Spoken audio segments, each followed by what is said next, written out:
Who are Gog and Magog? Ancient wars have always left trails of destruction, but no story is as charged with mystery and prophetic weight as the prophecy about Gog and Magog. In the heart of the Babylonian exile, when Israel seemed forgotten and hopeless, a simple man received a revelation that would change everything.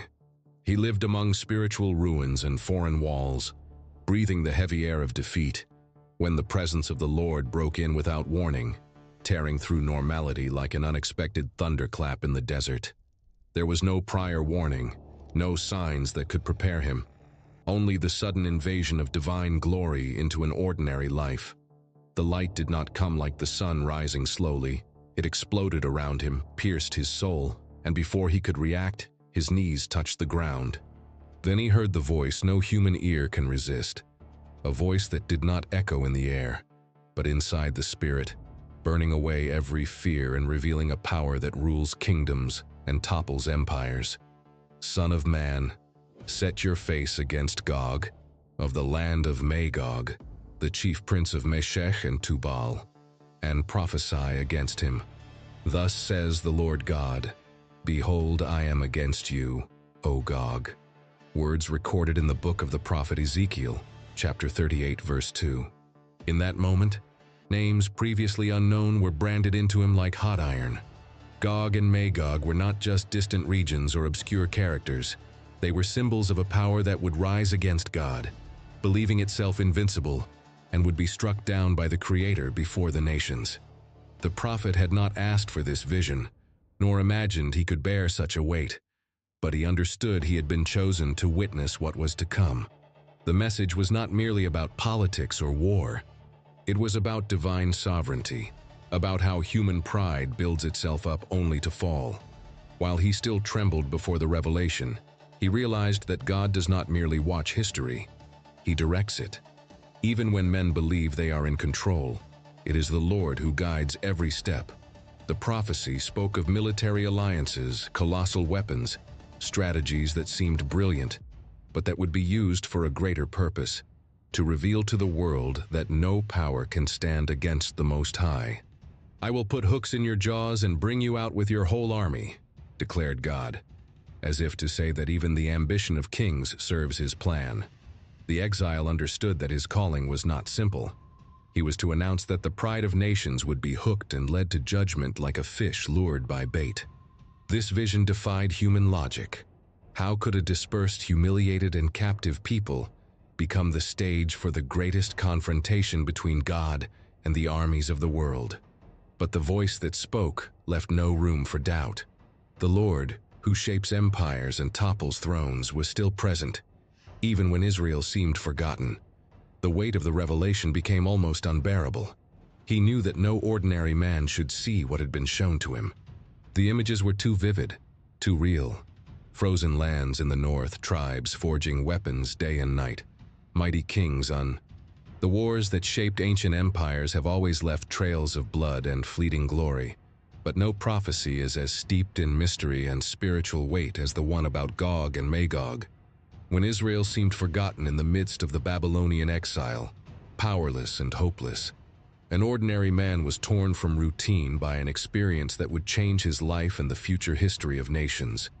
He lived among ruins and longings for Zion, breathing the oppression of a conquered people, when the presence of the Lord shattered the silence like thunder breaking through a cloudless sky. It was not a gentle vision, nor emotional comfort. It was a breathtaking encounter with the God who dominates kingdoms and governs destinies. The light did not rise slowly like the sun. It exploded around him, pierced his soul, and before he could understand, his knees were already touching the ground. Then came the voice that does not need air to be heard. A voice that speaks straight to the spirit, burns away fear, and reveals the absolute power of the Most High. Son of man, set your face against Gog, of the land of Magog, the sovereign prince of Meshech and Tubal, and prophesy against him. Thus says the Lord God, Behold, I am against you, O Gog, as it is written in the book of the prophet Ezekiel, chapter 38, verse 2. In that moment, names that had never crossed his mind were branded like hot iron into his being. Gog and Magog were not just distant peoples.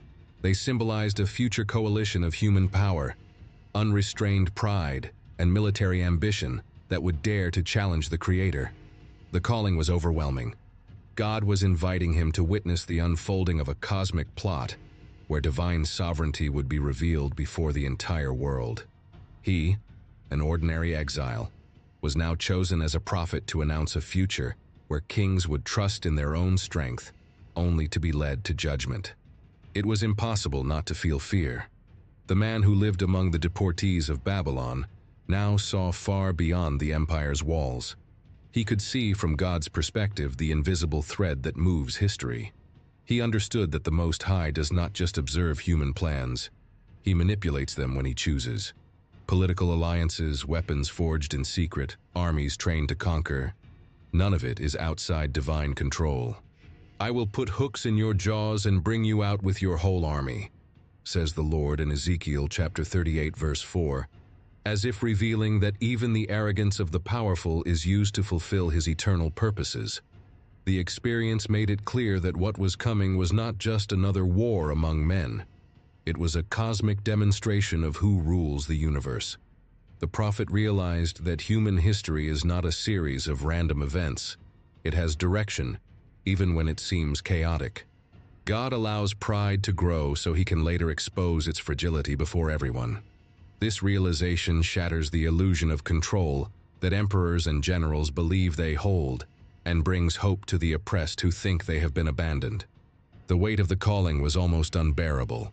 He saw, with chilling detail, frozen lands in the far north, tribes gathering around a charismatic leader, forges burning day and night to produce unprecedented weapons, strategic plans being drawn over, massive maps. Each image carried a silent certainty. Everything was moving toward a specific day when the Creator would act undeniably. This man, who until then had been just an exile, understood that he had been set apart to narrate something the world would need to know. He had not asked for this burden, but he knew he could not ignore it. The silence after the vision was deafening because he knew the future had already begun to move. History still seemed distant, but the hand of God was already positioning each piece. And as he tried to process what he had witnessed, he felt there was something even deeper to be revealed. Something that would explain not only what would happen, but why God would allow such a rise of human power before judgment.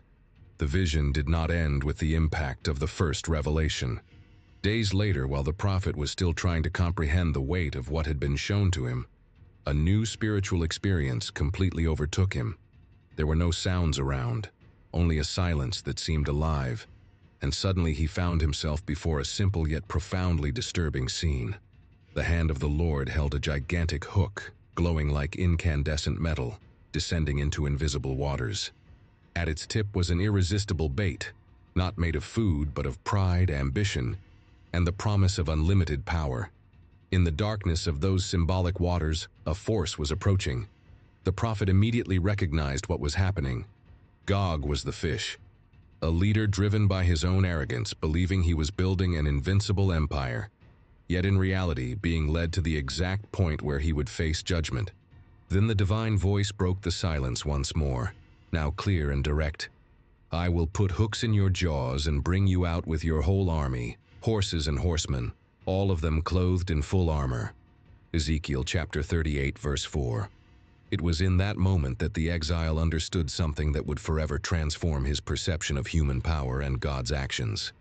The political alliances GOG was sealing, the tribes he was drawing with promises of wealth, the colossal weapons being forged day and night. None of it was a free movement. It was a carefully allowed game by the Creator to reveal who truly governs history. GOG believed he was in control, but he was being led like a hooked fish, deceived by his own thirst for greatness. This revelation was not merely about geopolitics or military strategies. It was living theology before the prophet's eyes. He saw that God is not just a distant spectator, but the absolute Lord, who even turns human rebellion into a stage for his glory. When powerful men unite, thinking that strength and gold are enough, it is God himself who clears their path, not for victory, but for downfall. Pride becomes a trap, Ambition turns into an invisible chain, pulling them where they never imagined going. The spiritual weight of this understanding was devastating. Until then, the prophet might have thought that evil grew beyond divine reach, that wicked nations acted because God was silent. But now he saw that the silence of the Most High is strategy, not absence. Divine patience does not mean weakness. It means he allows pride to reach its peak so that it can be broken before everyone. The Lord frustrates the plans of the nations and thwarts the purposes of the peoples. Psalm 33 verse 10. But he does this at the right time, when no one can deny his hand. The vision of the hook was unsettling because it showed God using even human sin as a tool for his purposes. GOG thought he was manipulating kings and buying loyalties. He did not realize that every step was directed by wisdom far higher than any military council. The prophet saw maps being drawn, strategies emerging, generals meeting in secret, all believing they were in command. But behind every decision, there was an invisible direction. It was like watching an arrogant king build his own gallows with his own hands, believing he was raising a throne. This understanding brought hope, but also fear. Hope because no human power is truly sovereign. Fear because the pride guiding GOG can also inhabit any heart. If God hooks kings, he can also confront any man who trusts in his own strength. The exile realized that this message was not only for distant rulers, it was a warning for all who believe they own their destiny. As he reflected, the image became even clearer. The hook did not just catch, but pulled with irresistible gentleness. There was no real struggle because the fish believed it was swimming freely.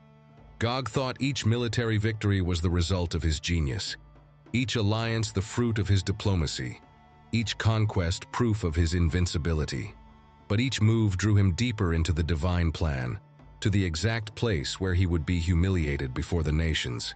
The prophet began to see that even before the battle, victory already belonged to the Lord.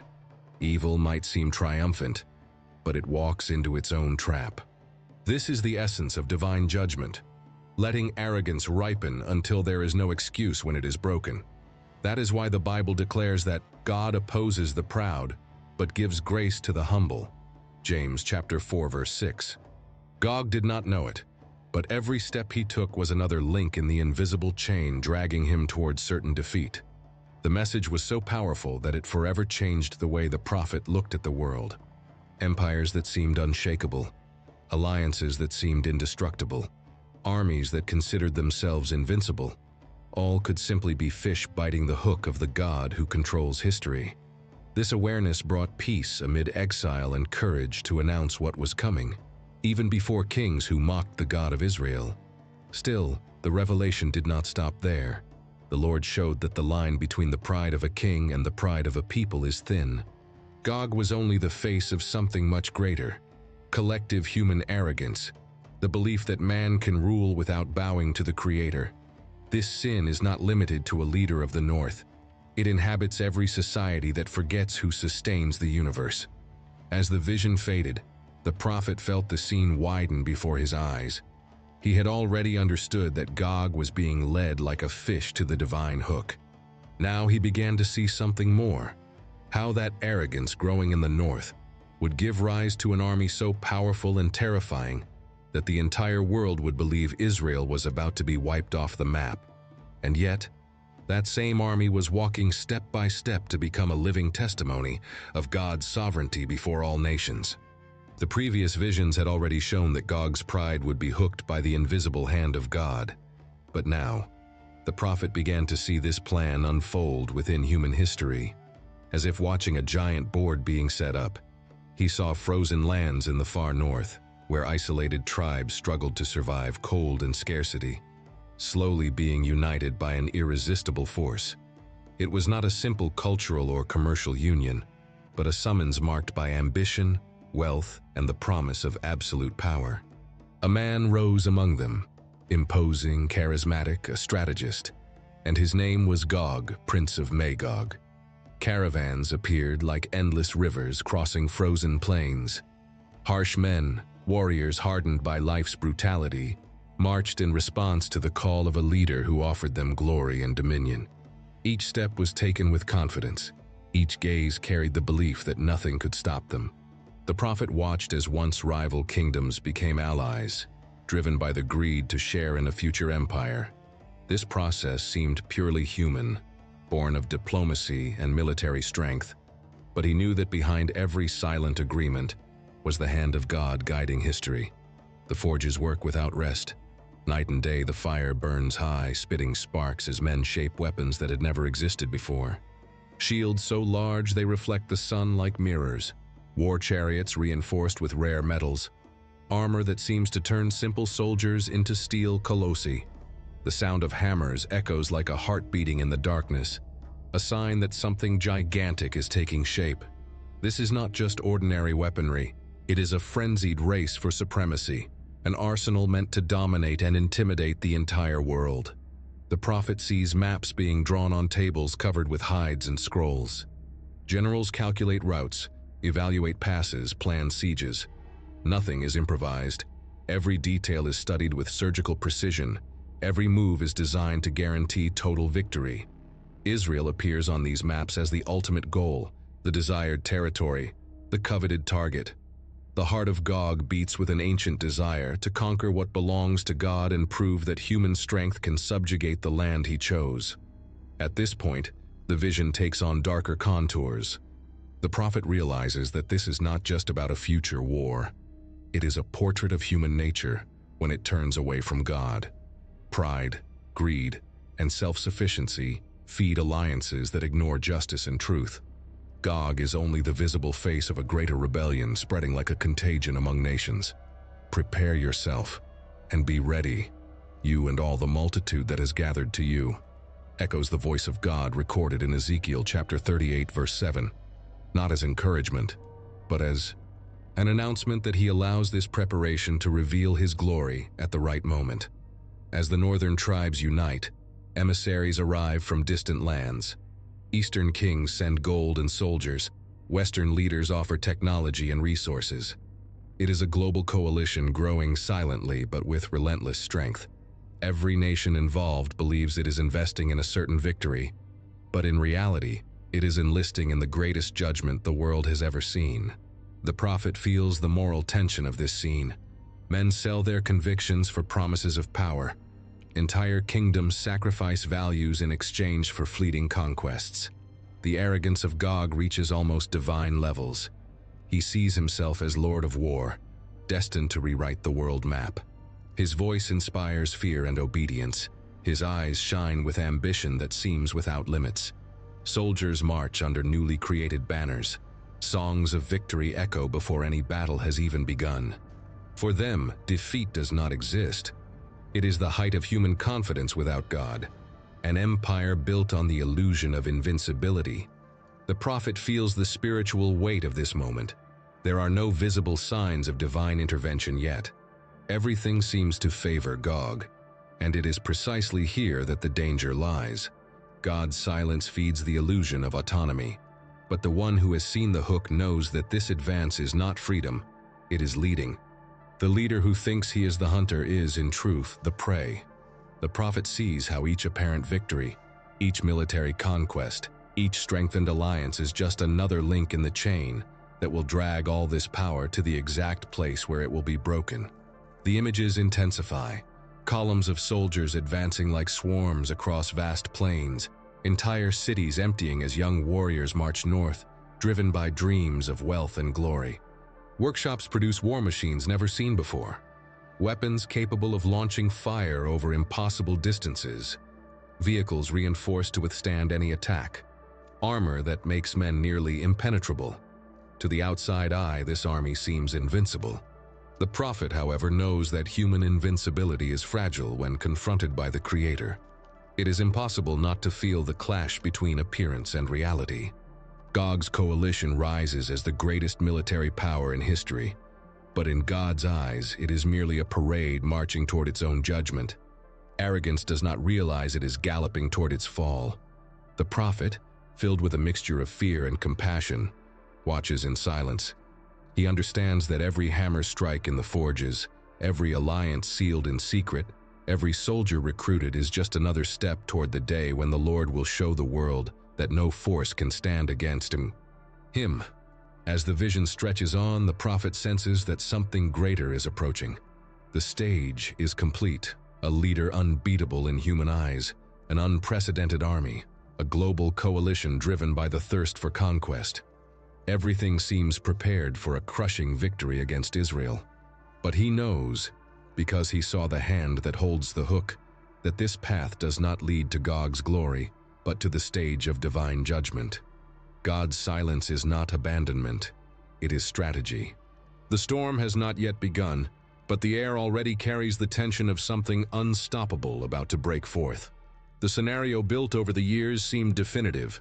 Gog's army, now an uncontested force, advanced like a dark tide that nothing could stop. Distant tribes, powerful kingdoms, and opportunistic allies marched under a single banner, certain that Israel would easily fall. The prophet saw it all approaching like an inevitable storm, each step echoing over the land like war drums. And then the day came. It was not announced by human trumpets, nor preceded by any solemn warning. It simply arrived. The sun rose like on any other morning, but there was something strange in the air. A silence heavier than usual, a sudden cold that made animals stir without reason. The wind ceased abruptly, as if the world itself had held its breath. The prophet felt an almost tangible tension, as if all creation awaited something monumental. He remembered God's words. On that day, there will be a great earthquake in the land of Israel, such that the fish of the sea, the birds of the sky, and the animals of the field will tremble. Ezekiel chapter 38, verse 19. From the north, a colossal cloud began to rise on the horizon, not made of vapor or rain, but of dust lifted by countless feet and hooves. It was as if night had fallen in the middle of the day. The sound followed, a continuous, deep, crushing roar, formed by the synchronized march of thousands of soldiers and the grinding of colossal war machines. The ground shook with every moment, and the prophet from afar nearly lost his balance as he felt the earth tremble. When the first contingent appeared, the sight took his breath away.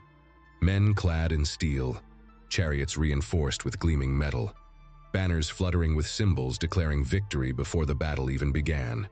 Gog himself rode at the front, mounted on a colossal horse, confident, haughty, radiating the conviction that no one could resist his power. The army seemed endless. Columns upon columns passed without end, a current of war swallowing the horizon. To any human eye, there was no hope for Israel. But the prophet knew that God's silence was not absence. It was preparation. And the first sign came subtly, almost imperceptibly. The earth trembled in a different way, deep, not caused by human steps. An ancient vibration, as if the very foundations of the world were shifting. Animals went mad. Birds took flight in desperation. Dogs and horses began to panic uncontrollably. Soldiers looked around confused, unable to understand nature's sudden unrest. Then the sky roared. Not an ordinary thunder, but a sound so powerful it seemed to tear the very firmament apart. It was as if something immense had been forced open. The prophet fell with his face to the ground, overcome by reverent fear and unshakable certainty. The Creator was intervening. On that day I will be magnified, sanctified, and known in the eyes of many nations. They shall know that I am the Lord. Ezekiel chapter 38, verse 23. Light broke through the heavens in an indescribable way. It was not the brightness of the sun, but a radiance that burned the eyes and seared the soul. From it came columns of fire descending like living rain, striking with supernatural precision the strategic points of the enemy army. The first impact hit Gog's command tent, exploding with such intense heat that the prophet, miles away, felt his skin burn. In seconds, thousands of soldiers were consumed as if they had never existed. But the fire was only the beginning. From the sky fell massive stones mixed with incandescent hail, piercing armor as if it were paper. Devastating winds arose out of nowhere, uprooting entire trees and hurling them against war chariots. Chaos was instant. The impeccable organization of the world's greatest army dissolved into absolute panic. Men ran aimlessly, screams mixed with wails, horses reared and fled in desperation. But the fire was only the beginning. From the sky fell massive stones mixed with incandescent hail, piercing armor as if it were paper. Devastating winds arose out of nowhere, uprooting entire trees and hurling them against war chariots. Chaos was instant.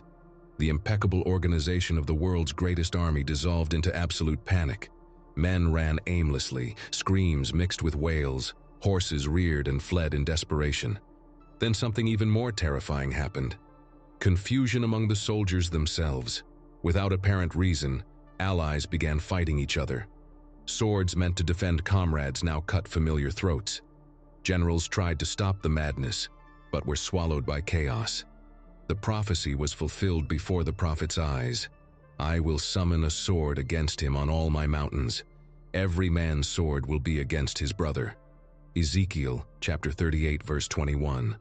In less than an hour, what had seemed the greatest military force in history lay in ruins. Bodies were scattered across the valleys, destroyed chariots burned in flames, and the dust raised by the triumphant march was now black smoke rising to the heavens. GOG, who had marched arrogantly at the front of all, was now just another among thousands fallen. No human sword had defended Israel. It was God himself who intervened with uncontestable power. Before we continue, if this content has blessed your life, like, comment, and share.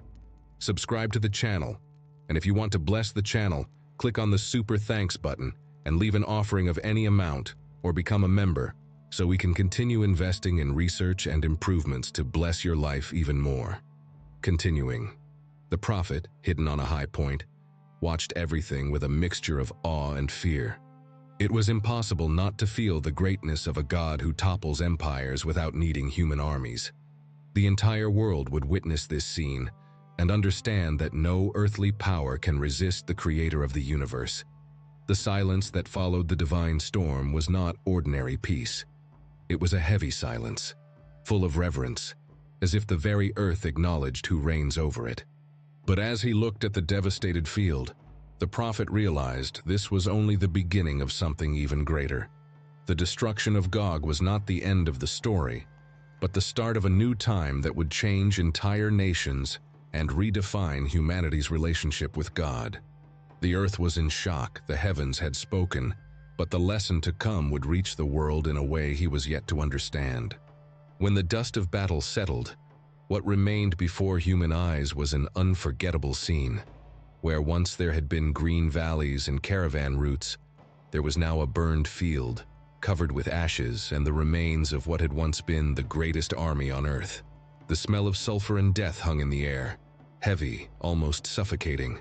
No songs of victory were heard, because there had been no human combat. The silence dominating the landscape was full of awe and fear, as if even creation itself were in reverence of what it had witnessed. The prophet walked slowly among the wreckage, aware that every detail of this scene was the exact fulfillment of the word the Lord had revealed to him years before. Bodies were scattered in every direction, some burned beyond recognition, others reduced to ashes, leaving only empty armor. Destroyed war chariots formed piles of twisted metal. Weapons that had seemed invincible now lay broken, useless. Everything men had created with such pride had turned to dust in moments. And they fell on the mountains of Israel. And I sent fire on Magog, and among those who dwell securely in the islands. And they shall know that I am the Lord. Ezekiel chapter 39 verse 6. The prophecy was no longer a distant promise. It was living history beneath the feet of the people. Soon the first survivors from nearby cities began to appear, driven by fear and curiosity. Some came searching for relatives who would never return. Others simply wanted to confirm the rumors spreading like wildfire. An army no one could defeat had been destroyed without a single Israeli sword being raised. Seeing the devastated valley, many fell to their knees. Some wept, others remained in absolute silence, unable to comprehend such a display of power. There was no doubt God had fought for his people. But the divine victory also brought a heavy and unavoidable task. The battlefield needed to be purified. The prophet understood that this place could not remain as it was. The Lord himself had determined that Israel should cleanse the land to remove the contamination left by the enemies. On that day I will give Gog a place of burial in Israel, the valley of those who pass east of the sea. And there they will bury Gog and all his multitude, and it will be called the Valley of Hamon-Gog. Ezekiel chapter 39, verse 11. Then began a monumental work that would last for months. Men were summoned from all regions to search for scattered bones and remains. Every piece of armor, every fragment of weapon, every body that could be identified was carefully gathered. It was a holy and somber task at the same time, an act of purification before God. The valley was chosen as a collective burial ground, a permanent memorial of the fall of human arrogance before the sovereignty of the Most High. There, the pride of entire nations turned to dust and was buried as a warning for all generations. For 7 months they searched without ceasing. Patrols traveled the land, marking each skeleton they found with stakes so that others could come and collect it. Entire families joined in this cleansing, even though it was hard and emotionally devastating work. It was not merely about hygiene or safety, it was a spiritual act. Every bone found and buried reminded them that God fulfills His word, that no military power can resist His outstretched arm. Every weapon removed was a silent reminder that He turns evil into something that serves the good of His people. And then something surprising happened with the arsenal left behind. Instead of simply melting down the metal to forge new weapons, the people began using it as fuel. Shields became firewood for bonfires, spears and swords were burned in furnaces, war chariots were dismantled to feed the flames that warmed homes and cooked meals. What had been created to destroy now brought heat and sustenance. Those who dwell in the cities of Israel will go out and set fire to the weapons. For 7 years they will burn them. Ezekiel chapter 39, verse 9. For 7 long years no one needed to cut trees for firewood. Gog's pride was transformed into provision for the people he wanted to annihilate. As the work advanced, rumors spread beyond the borders. Messengers carried news of the catastrophe to distant palaces. Powerful kings who had considered supporting Gog were shocked to hear that such an invincible army had been destroyed without human resistance. Royal counselors whispered in silence, trying to understand how such a great force had been undone in a single day. Merchants who had invested fortunes in the war campaign lost everything, and now feared the God who turned their hopes to ashes. Entire peoples who had never heard of the Lord of Israel now asked who this God was, who topples empires without human armies. The prophet saw this movement with spiritual eyes. He understood that God not only saved Israel, He was revealing His glory to the nations. Gog's disaster was a silent sermon preached to kings and distant peoples, showing that history does not belong to men. It was a sign that would echo through generations. The Lord controls the destiny of kingdoms and does not allow human arrogance to prevail forever. This message spread faster than any trade, deeper than any political speech. Despite the relief of victory, the atmosphere in Israel was not one of ordinary celebration. There was a reverent fear in every heart. The people understood that they had not won by their own strength, but because the God who promised to protect His land had kept His word. Each fire lit with the enemy's weapons was a silent reminder. The Lord transforms what was made to destroy into a resource to sustain. Each skeleton buried in the valley of Hamon-Gog was a permanent marker of divine justice. And as the work of cleansing continued, something began to change in the world beyond Israel. Distant nations reconsidered their paths, kingdoms adjusted strategies, rulers who planned wars hesitated. Fear and awe of the God of Israel grew silently, reaching even the most prideful palaces. The prophet perceived that Gog's destruction did not end on the battlefield. It began a slow but profound transformation that would start to reshape how nations viewed power, security, and divinity. The valley was being purified, but the impact of that day was already reaching far beyond the land that witnessed the judgment. An invisible change was beginning to touch hearts in places the prophet could not yet fully see, preparing the world for a new understanding of the God who reigns over all. The fall of Gog was not just an isolated episode, limited to the valley where heaven's fire consumed men and war machines. The impact of this event reverberated beyond Israel's borders, like waves spreading when a giant stone is thrown into a silent lake. The prophet, still carrying in his eyes the images of the charred battlefield, began to have visions of what was happening in distant lands. He saw palaces, markets, roads, and entire villages reacting to the news that an army considered invincible had been crushed in a single day, not by human hands, but by the Creator himself.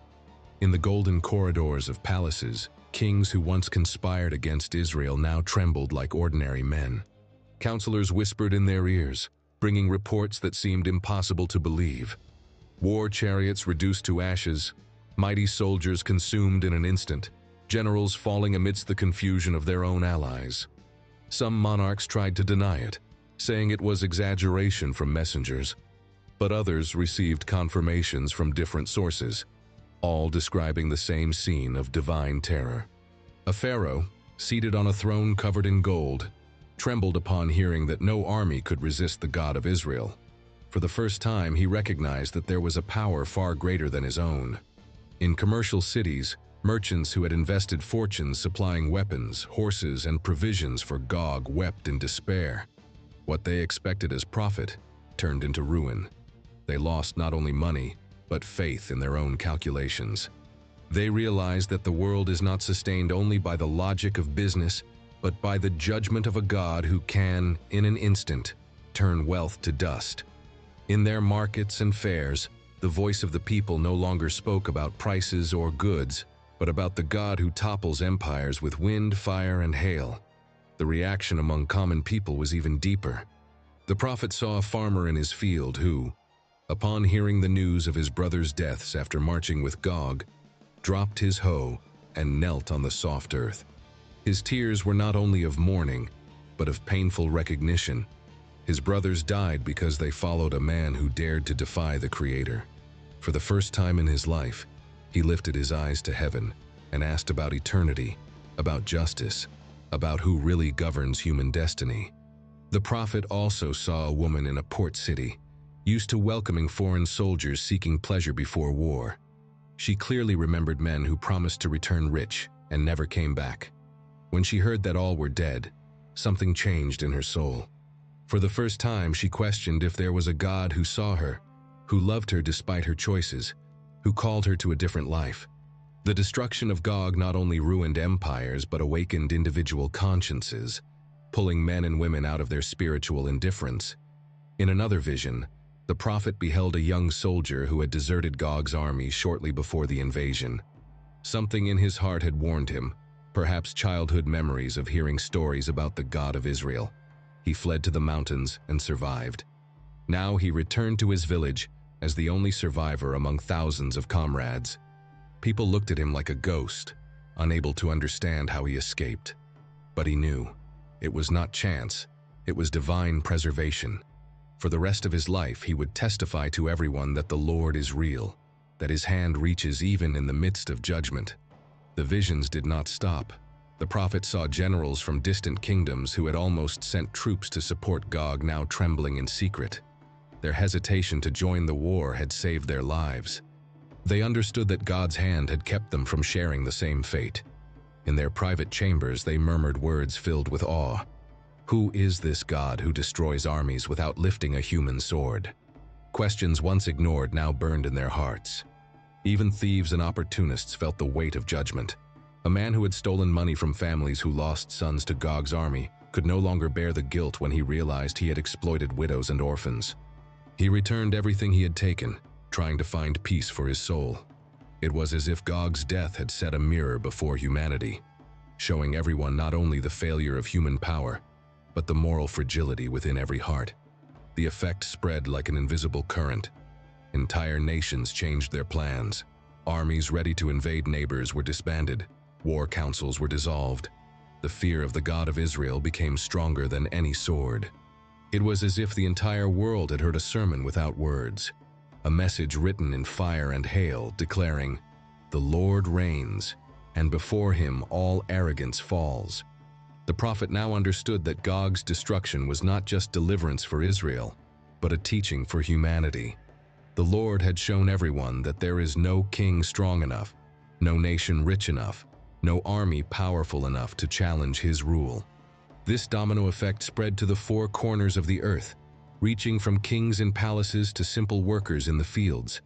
But while the news transformed kingdoms and awakened consciences, the prophet realized that God was not yet finished. The judgment of GOG had opened the way for something greater, for an even more glorious revelation that would rise on the horizon of history. The echo of that day would not be only of fear, but of preparation for the manifestation of the true king who was yet to come. As the years passed, the world seemed to have changed. The fear of the God of Israel spread like a strong, silent, but transforming wind. Nations that once lived by war began to rethink their paths. Kings who witnessed or heard of GOG's fall began to seek wisdom before conquering territories. Entire peoples tried to live in peace, as if they had understood that no human power can stand against the Lord.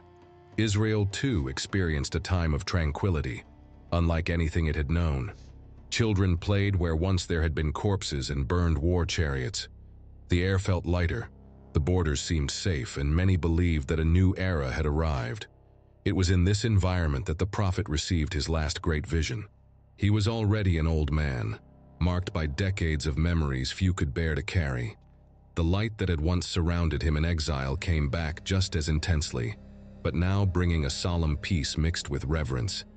It was no longer a vision of armies and destruction. It was something greater, deeper, something that transcended any human war. First, he saw a transformed world. Nations that once hated each other now walked together. Swords were turned into farming tools. Spears became sickles. It was the fulfillment of the ancient prophets. They will beat their swords into plowshares and their spears into pruning hooks. Nation will not lift up sword against nation, nor will they learn war anymore. Isaiah chapter 2, verse 4. Children played in fields that had once been stained with blood, and the land seemed to breathe relief after centuries of violence. The prophet was moved to see the partial fulfillment of what he had always dreamed of, an age of peace, where the Lord reigned in Jerusalem and kings of the earth came to acknowledge his sovereignty. But as he contemplated this peace, something unexpected began to surface. He perceived that even in this almost perfect setting, the human heart still held shadows. Some men kept secret unrest, silent resistance, unanswered questions.